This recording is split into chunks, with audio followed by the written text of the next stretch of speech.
from it. Destiny arrives all the same.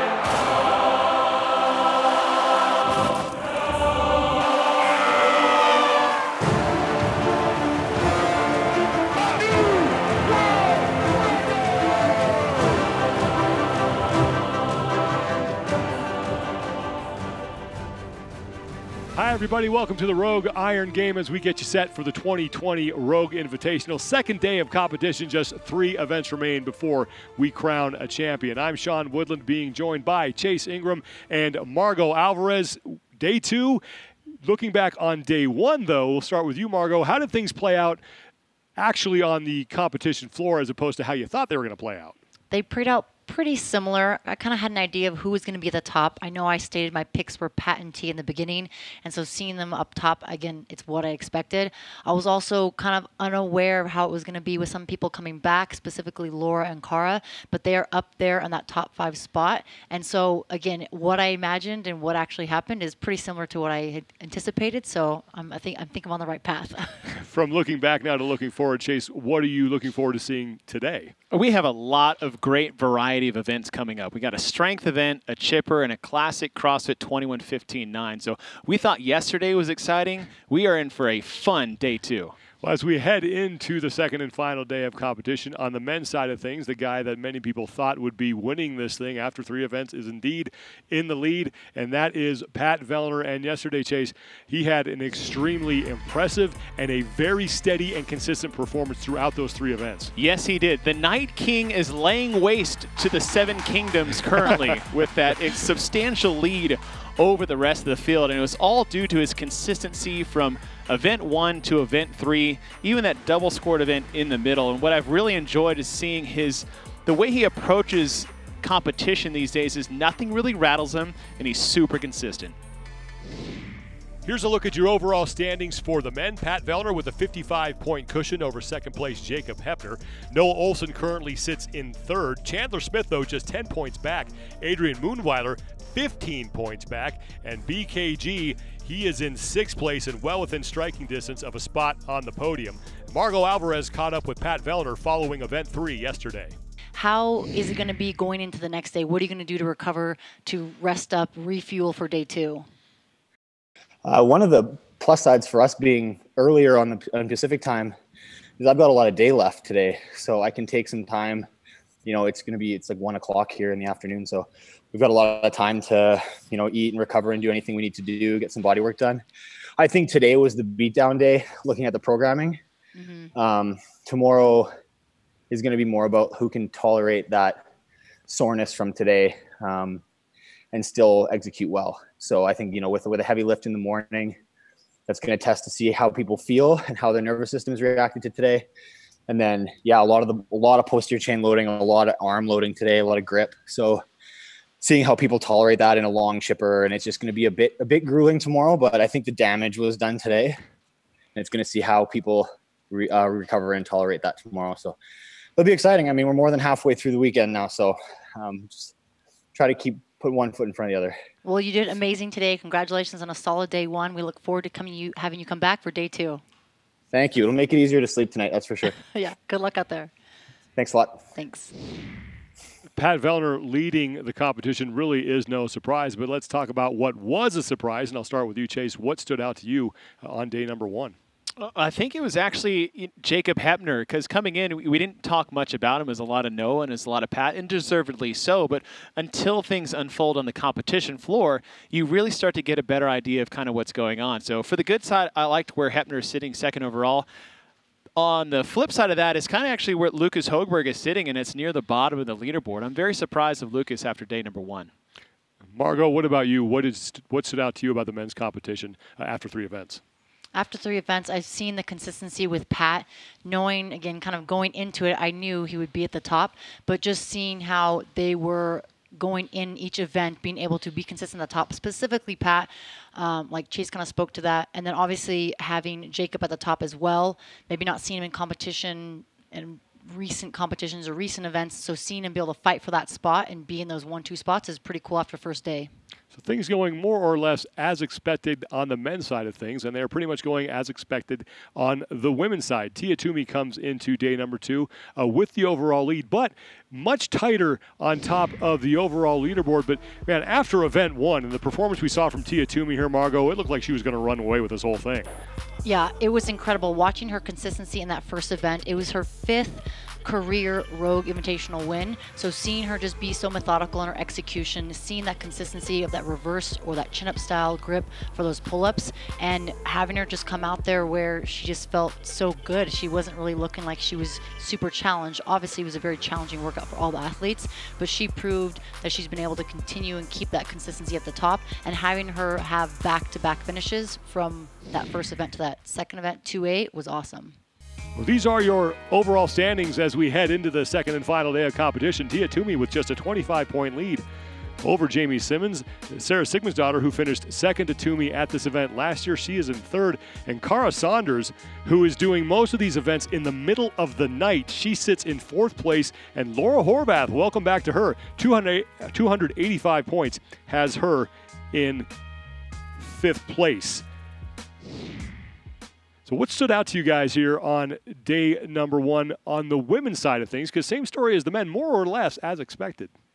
Yeah, I would say you're seeing the people that we've seen on the podium or close to the podium before. 2 people that we're looking at to see come back into the competition was Laura and Cara. So seeing them close to the top, like I mentioned earlier, was great. Again, it's a really tight race up in those top spots. And so seeing everyone be consistent was great. It's going to be how people come back into day 2 and if they can keep that consistency for the next 3 events. Myself, I've really enjoyed to watch Jamie Simmons build off of what she did at the CrossFit Games last year. I think, we didn't talk about her too much during that competition in Madison, and then she just ended up finding herself in the top 3. What she's done here so far is that she's weathered that early storm with TOOMEY's great performances early on and hanging right in there. So to see her in that 2nd place position, I think it's great leading into day number 2. If the Rogue Invitational were taking place as planned, we'd also have a team competition to talk about right now, but unfortunately that was not able to happen. And of course, the team competition has been taken out of the CrossFit Games for this season. But Rich Froning and company down there in CrossFit Mayhem, they have stepped up and they are putting on the Mayhem Madness event for the teams. It's going to be a pretty cool, unique competition. It actually takes place over 8 days, but there are 2 rest days built in there. They're bringing all the sanctioned event winners plus some teams from an online qualifier that they are holding. And the teams themselves actually are going to have a say in not only what events are done, but the order of those events. Well, let's talk to the man who is actually putting this event together. Really needs no introduction. He's the 4-time fittest man on earth and a 4-time affiliate cup champion. He is out of CrossFit Mayhem there in Cookeville, Tennessee. He is Rich Froning. Rich, thank you so much for joining us. Thanks for having me. The Mayhem community has had a tough 2020. First, Cookeville was hit with a tornado. Then, of course, we have the pandemic that's affecting everybody. And then there's all the upheaval that's going on right now in the CrossFit world. So how have you guys been dealing with all this? Everything's going good. It's as good as it can be. Everybody, I think, is going through some type of hardship right now. But making the best of it. Everybody here, we have a great team here, from, our affiliate to our members to everybody here on staff at Mayhem. So, I'd say with all things considered, we're thriving. We were just talking about the event that you're throwing there down in Cookeville, the Mayhem Madness event. First off, how did this whole thing come about? Yeah, so we, when we found out the teams, I'd heard rumblings and all that type of stuff about what was going on the team side of things. And we decided to, all right, we don't want to miss out on a whole year of training. So reached out to some of the other teams that had qualified through sanctional process and asked them if, how they'd feel about joining or being a part of a competition that we put on, as long as we put it on, made it fair, and try to make it as professional as we can and have some fun though, really too. Like I said, it's not the CrossFit Games, but I feel like we can still put on a good competition, have some fun. We have some good partners that are going to join us, Rogues being one of them. So it's looking forward to it. It's going to be a lot of fun, a little bit different format. And like I said, I think it'll work out really well. Yeah, speaking of that different format, one thing that makes your event pretty unique is the fact that you've put all the information out there. There are no secrets here. Why did you guys decide to take that approach? So yeah, no, there's no real secrets, and we've kind of put it out there. I didn't want secrets because obviously we're hosting the competition, so I don't want people to think, hey, well, they made it just so they could win it. No, we want to have some fun. We want to have good competition. So yeah, we're going to do, I think I don't forget the dates, but it's starting the Sunday of the games. There'll be 2 days of competition, 1 day of rest, 2 days of competition, 1 day of rest, 2 days of competition. Those 2 days we'll have 12. After the first rest day, we'll cut it to 8. After the second rest day, we'll cut it to 4, and it'll be kind of a final 4. So it'll go, 12, 8, 4. All the workouts were programmed or are being programmed by myself and the team here at Mayhem. They're all either loosely based off of previous games workouts, almost exact games workouts, old regional workouts, invitational workouts. Some of them aren't, if you looked at it, you'd be like, how do you get that from, a past games workout? They're pretty close. But, now we have these teams that are elite teams. And so, some of the workouts in the earlier days or even some of the later days aren't great tests for teams of the caliber that are out there right now. So we've taken a little bit of creative liberty, I guess, in some of the workouts, but everybody will get those workouts. I think the plan is at least middle of June, maybe 1st of July. So everybody can see what possible workout could come out. And then based on our online qualifier, people will be seeded and they'll get their, so basically in each 2-day competition, there'll be 3 4-person team workouts, 1 individual relay, 1 single gender pair workout relay, 1 mixed gender pair relay. And so they'll draft the workouts that'll go, within that first 2 days, based off of where you finished in the Mayhem Madness qualifier. That's how they'll get. So if you got first, you get to pick the first workout and where it goes. Second pick, it's the second pick and where the workout goes. So I think it's a cool format. There's a little bit of strategy to it. Do you want to, once a workout's been picked, it can't be redone. And so do you want to waste a workout that is a home run for your team and not have it for the Final Four, or do you want to save it? So it adds a little bit to it. So I'm looking forward to it. I think it'll be a good time. Yeah, definitely looking forward to seeing how that whole thing plays out. Rich, thanks so much for joining us. Best of luck with the event, and I hope to see you soon down there in Cookeville. Yeah, looking forward to it. Like I said, I want to see how everything goes. So looking forward to it, man. Hopefully see you soon. Now let's turn our attention now to the world of Strongman, and to do that, of course, we got to bring in our walking, talking, living, breathing encyclopedia of all things Strongman. He has a PhD in stone lifting as well. He is Dr. Bill Crawford. Dr. Bill, how you doing, man? Great. How are you doing? I'm doing really well. One of the records that we talked about yesterday was Hathor Bjornsson's deadlift. But I know one of the more impressive records that has gone down this year is the stone lift. And that's courtesy of Tom Stoltman, who first broke the record at the Arnold Strongman Classic and then recently broke his own record again. And for people who don't know a lot about stone lifting, just put this in perspective for us. Why is this so incredible? Well, this is incredible because of the progression of stone lifting. I remember just 25 years ago that lifting what we called the John Paul stone, the McGlotson stone that weighed 308 pounds, was the signature lift. And here we are, almost doubled it. Stone lifting's hard because there are no rules other than making it get up high enough to put it over the box or whatever you're doing. So stone lifting itself is very primal. It's not like a deadlift where you have, calibration and that sort of thing. This thing, you reach down, you get the stone, and you stand up with it. The beauty of this lift is that it also is very graphic. In other words, people see it and they understand it. They don't have to understand barbells. Great big stones get people's attention. Yeah, for sure. I mean, that was incredible that he not only broke it once, he broke it twice. And Stoltman is one of 3 strongman athletes to actually break a record this year. We've had 5 attempts that have gone down so far. 3 of them have been successful. Yesterday, of course, we talked about the big one, and that's the 501-kilo deadlift courtesy of Hathor Bjornsson. We just showed you Tom Stoltman's world record in the stone lift, and Alexei Novikov with a 100-kilo dumbbell lift for reps pulled off 11 of them. Now, Stoltman's 286 kilo lift, obviously very incredible, but he said it is a warm-up for something bigger. My focus was going to be on a 300 kilogram stone.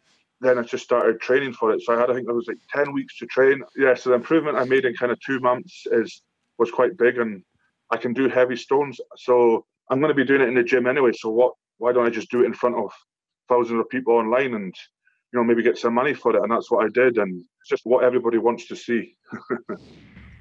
Dr. Bill, a couple questions here for you. First, did you ever think in your lifetime we would be talking about someone lifting that heavy of a stone? And second, why is this the guy who could do it? Well, for starters, I saw the first 400-pound Atlas stone lifted in competition. Phil Pfister did that. And we were jumping around like we'd seen an alien from space or something. It was so incredible. And here we are just less than 20 years later talking about a 600-pound stone and beyond. I think it's just almost unbelievable. I remember the first time I heard of someone making a 500-pound Atlas stone, I thought it was going to be an ornament that they put in their driveway. And here they are actually lifting them and going for bigger stones. As far as a 300-kilogram stone lift from Stoltman, speaking of the future of Strongman, he's not even hesitated in lifting these other big stones for these records. I see he does it. Yeah. Not only do I say he does it and would love to see it, I think he's possibly going to put this in some other stratosphere. Is there a 700-pound Atlas stone lift? And I'm going to ask Tom that. Is there a 700-pounder in you someday? That is a little bit of a challenge. I mean, we're still mind-boggled by 600, 630. We're talking 300 kilos, just 40 more pounds. I think it can happen. It will certainly be incredible to see. Dr. Bill, again, thank you so much for joining us.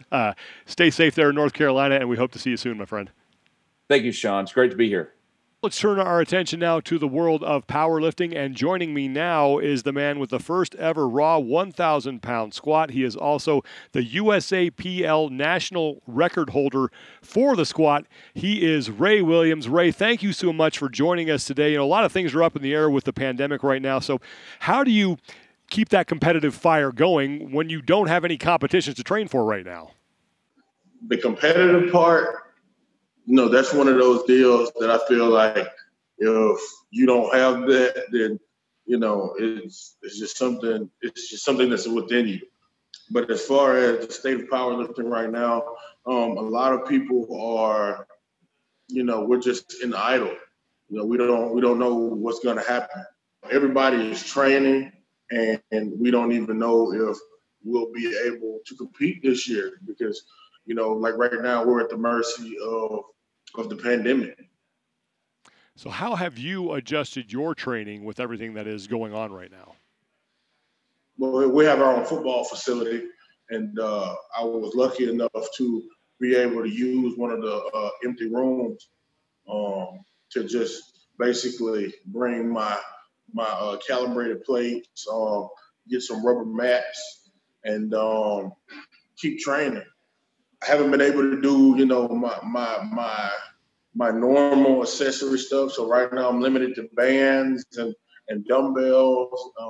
That kind of challenged me because I had to get online and research ways to get the most out of bands and dumbbells. And as long as it's challenging, I know that I can grow. Can't sit back. I can't complain. You got to keep moving forward and, make the best out of what you got because the way I look at it right now, there are a lot of people that don't have what I have, and I'm thankful. We are getting set for day 2 of the Rogue Invitational. Why do you like watching this event? When you're super competitive, watching other people compete kind of, get you going. And we're going to get our popcorn and, we're going to prop up on the couch and, watch people get after it. Well, Ray, thank you so much for taking the time to speak with us today. Enjoy day 2 of the competition, and we hope to see you back out on the competition floor soon. Let's shift our attention now to another power lifter, this time on the women's side, pound for pound. She is probably one of the greatest American power lifters of all time, and she is a 7-time IPF world champion. She is Kim Walford. Kim, thank you so much for being here. How have you been spending the time during this whole pandemic? Working. And training. I've been blessed to have had a home gym for the last few years. So in between working, I've been training. That's about it. Well, speaking of training, how does your training look now with everything that's been affected by the pandemic? I train 3 days a week, mostly like Monday, Wednesday, Saturday, or, Sunday, Tuesday, Friday. Schedule really hasn't changed much, other than sometimes I may have a little bit more time off temporarily. So I'm able to take more rest in between. Greatly appreciated. Well, we were trying to make the best out of a bad situation here with the Rogue Invitational. What do you think about this unique kind of online format that we have here for this competition? I think that's awesome. I think the power of technology, regardless of the fact that we can't be together, you can still use technology to make it happen as if you're almost there with everyone. So if anything, I think it may make it even more exciting because more people can even tune in since they can't be there in person. How has your competition schedule been affected by everything that's going on? Well, once COVID started, they shut down basically all comps. Everything either got canceled or moved to later on in the year. So for us, World Championships have now been moved to the first weekend in October for open lifters. So that's when we'll be competing. Right now, people are finding unique ways to train. So what's it been like for you to sort of watch that go on in your community? Talking about, it's been really inspiring, like watching people online finding what they can in their house, whatever they can pillage from anybody else to train. Like even like one of my athletes somehow found a beam and she was able to put plastic bags on the end and simulate squatting until she found a bar and got some plates. Like it's been amazing just watching everyone's videos online about how they're finding stuff so they can keep training. Well, Kim, thank you so much for your time. Best of luck moving forward. And like with Ray, hope to see you back out competing very soon. Here's what's on tap for today. 3 events to close out the 2020 Rogue Invitational, a total of 300 points up for grabs. Event 4 will be unlike Event 2 yesterday. There will not be 2 separate scored events here. So that first part of Event 4, the 7 clean and jerks for time, that is strictly a tiebreak for what will follow, and that is the clean and jerk liftoff. Then you have the chipper in Event number 5, and we close out with deadlifts and overhead squats. Classic rep scheme of 21, 15, 9. Pat Vellner is your leader for the men. TOOMEY is the leader for the women. Let's start on the men's side of things. Chase, who is the biggest threat to Pat Vellner on day 2? Realistically, no one. But from a point standpoint, I think Jacob Hettner being the closest, he can do that. The problem is that how is he going to fare on that lift? Because I know it's not a strong suit for Hettner. He had a great day number 1, although they had 4 scored events, and they really did play into the hands of his skill set. Now, we talk about a chipper and in that classic CrossFit event with the 21-15-9, I do like that for Jacob Hettner, but he's even admitted to himself is that lift to start the day is going to kind of decide whether he can at least kind of push Vellner a little bit. But the way Vellner's done things so far, it's going to be hard-pressed to topple him for that first-place position.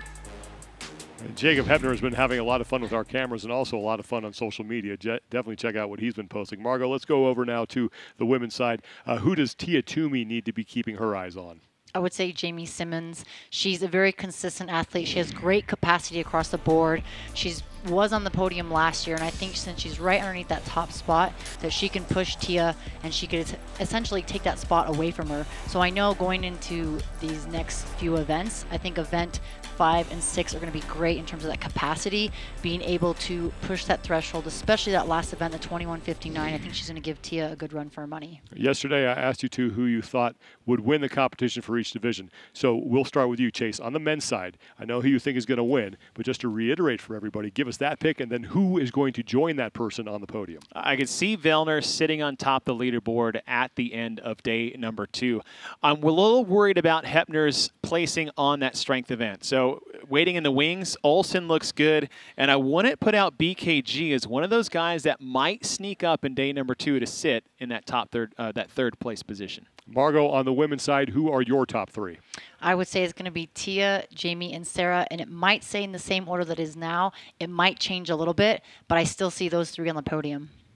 Well, we only have 3 events to go before we crown a champion and find out who will be on the podium. We're going to take a quick break, but when we come back, event number 4 as we kick off day 2, the final day of competition at the 2020 Rogue Invitational.